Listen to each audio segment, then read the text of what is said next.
Hello, hello. Happy Wednesday to you. Thank you so much for being here. Welcome to today's live level up conversation. Whether you're tuning in live or joining me on replay, it is wonderful to have you here. Let's get started. Welcome to Level Up with Winnie Sun.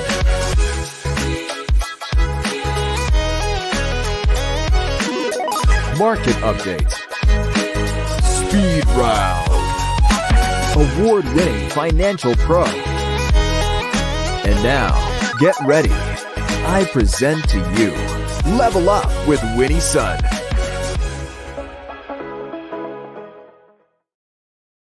Hello, friends. I'm Winnie Sun, a Forbes contributor, a CNBC council member. I am thrilled to be here with you. Thank you so much for making the time. We are, in fact, live on several different social media platforms. So don't be shy.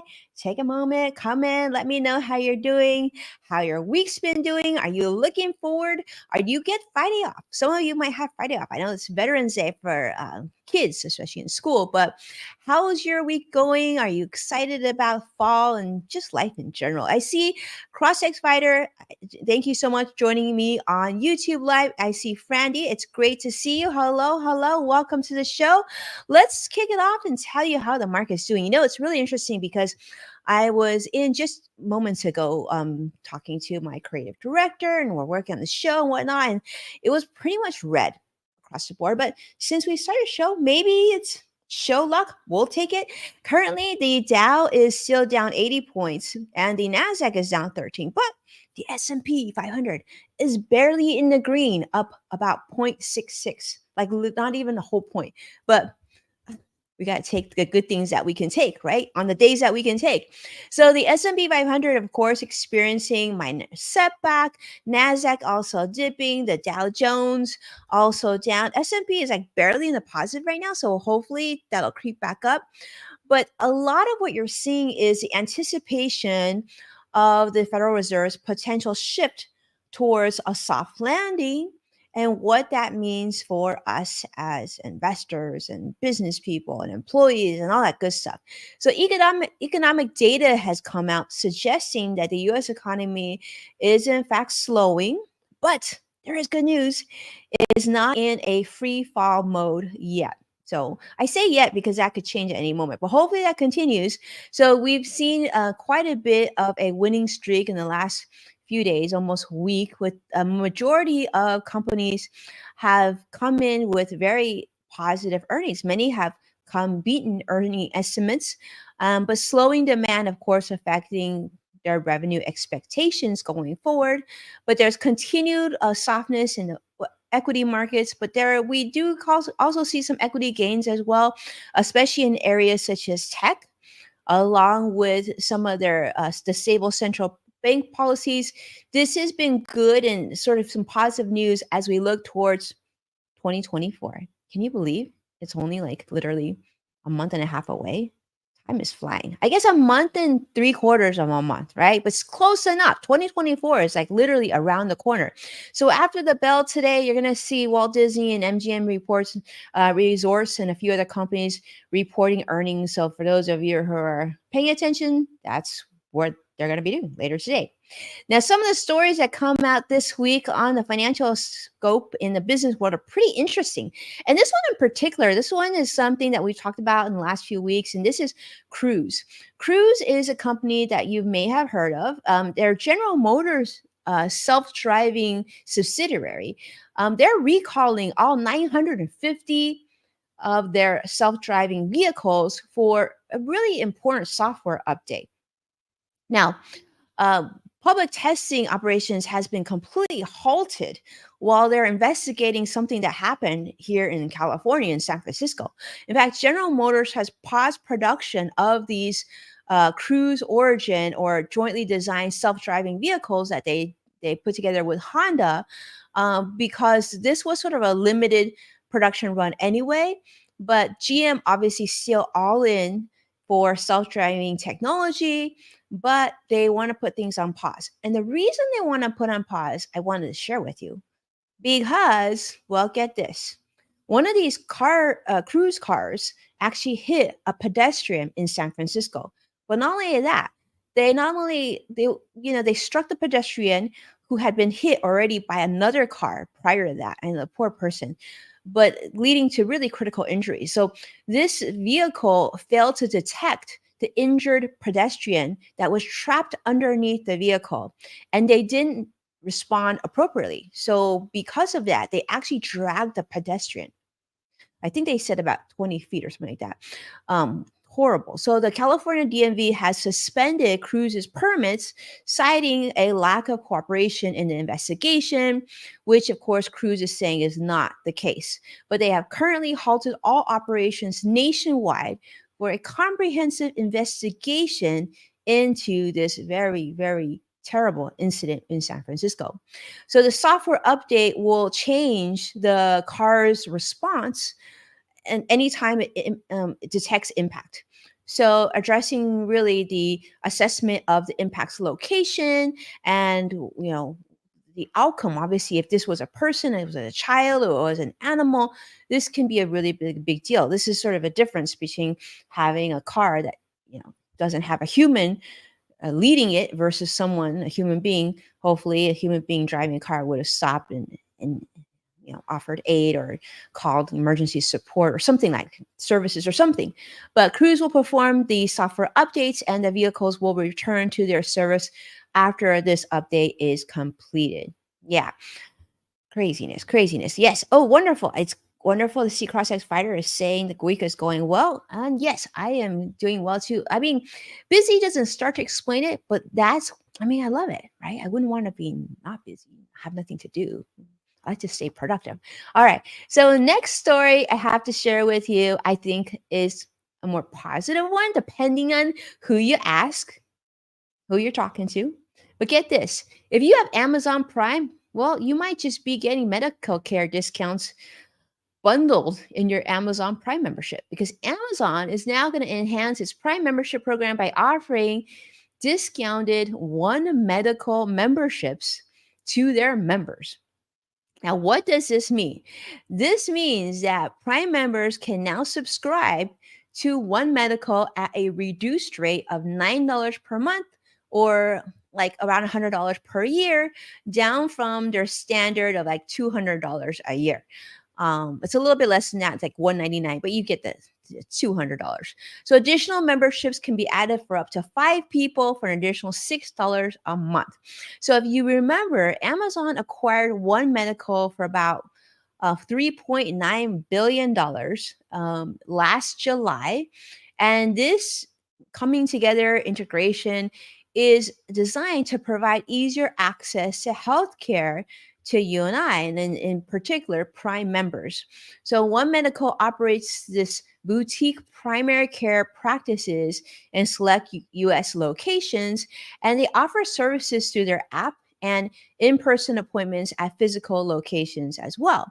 So they really are trying to step on the gas on their Amazon Prime membership. They want to attract more subscribers and, of course, retain their subscribers, which in April of 2021, they had over 200 million of us Amazon Prime subscribers. And so they're really trying to just strengthen their presence in the healthcare market. And they want to make sure that we stick with them, right? Because this is their sort of their whole Amazon mall effect, if you will. So this move follows previous healthcare related acquisitions for Amazon, which has included companies such as PillPack in 2018, and of course, the development of virtual health clinic services or telehealth, and of course, their online pharmacy as well. So I thought this was interesting to share with you. I mean, we're talking about Amazon, a company that started off its legacy selling books online, and now like we buy so many things online, and now we listen to music and we watch Amazon streaming and all these other services like everything else that I neglected to add in as well. But now we're also talking about medical benefits and things like that. And this is, like you say, this is not like unique to Amazon. If you're a member of a wholesale companies, wholesale warehouse companies such as Costco or Sam's Club, you see a lot of these sort of cross marketing opportunities that they're using too, right? Like health insurance, or I should say life insurance, or car insurance, and homeowners insurance, and travel services, like you can book your next cruise and all these other things. It just seems like a lot of these companies are trying to be our one-stop shop for more than just your traditional shopping. Now, speaking of places that don't want to be your one stop shop, let's talk about Walmart. Walmart is also introducing something interesting now called sensory shopping experiences. What they're planning to do here in the United States is to create a calmer shopping experience, which is especially beneficial for neurodiverse individuals who have sensory disabilities. So this includes customers and their employees. So starting this week on November 10th, I believe that's Saturday, these changes will include setting in-store TV walls to a static image, turning off the radio, and lowering store lights during sensory-friendly hours. Now, for most of you, you might not think this is that big a deal. But I will say I have family members who are neurodiverse, and I will say that uh, sensory overload is a real big thing and can really affect a lot of people. And so this is a great idea. So what they're doing is they're going to have these sensory friendly hours. Now Walmart previously tested this concept back during the back to school shopping period. For those of you who don't know, besides the holidays, like during the December months, November, December, back to school is actually the second biggest shopping event of the year. So they tested this sensory shopping period. It was overwhelmingly positive feedback that they received. So now sensory friendly hours will take place between 8 and 10 a.m., 7 days a week in all Walmart and Puerto Rico stores. So if you're looking for not sensory overload, you want to hold like a calmer shopping experience, maybe you want to go into the morning. I think it's a really smart marketing idea, right? That's probably like a slower time of the day. So what does it matter if you turn off the radio and you turn TV to static images? It just seems like pretty low lift, and it has like a very very good idea, and it could help a lot of people. And also, let's face it, we're talking about it right now on the show, so it's obviously press worthy as well. So Walmart's rival Target offers exclusive line of sensory friendly children's home decor and furnishings, and other companies are really now also focused on different types of products and apparel for women with disabilities, people of all backgrounds of their disabilities, reflecting sort of that broader trend of mainstream brands catering to differently abled consumers. Now, for those of you who are a part of my tweet chat, I want to say shout out to Amy Hampton, because she's always been so great about making sure that we remember to include people who are perhaps of different abilities than we are, and different backgrounds and different needs. And so I think this is one going that right direction. Maybe they didn't do it necessary for completely altruistic reasons, but we'll take it. We'll be happy with it. All right.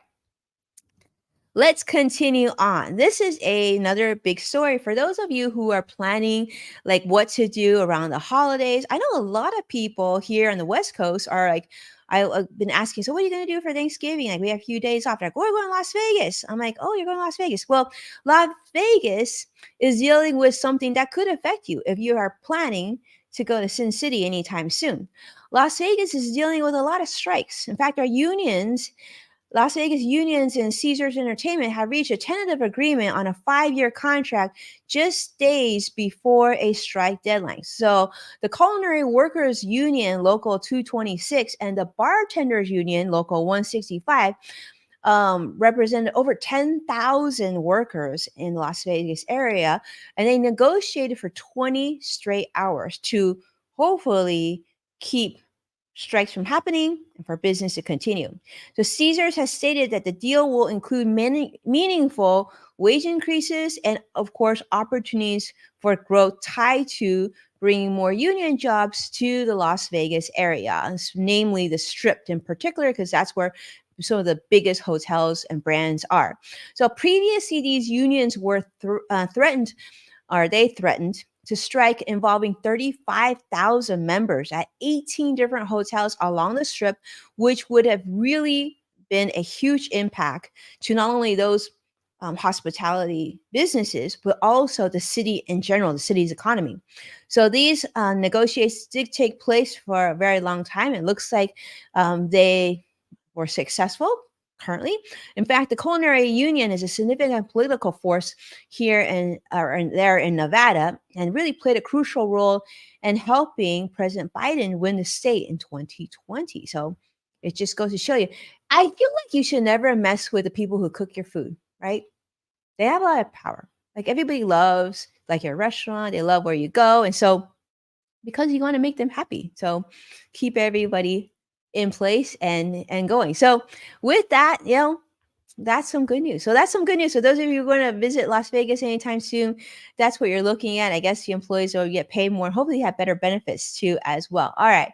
So let's talk about my last story. And this is a big one out of social media. And this is WhatsApp and the future of payments and so much more. In fact, WhatsApp, as you may have remembered, is like a really important asset, if you will, for Meta, which, as you know, is the parent company of Facebook, Instagram, and a lot of other companies.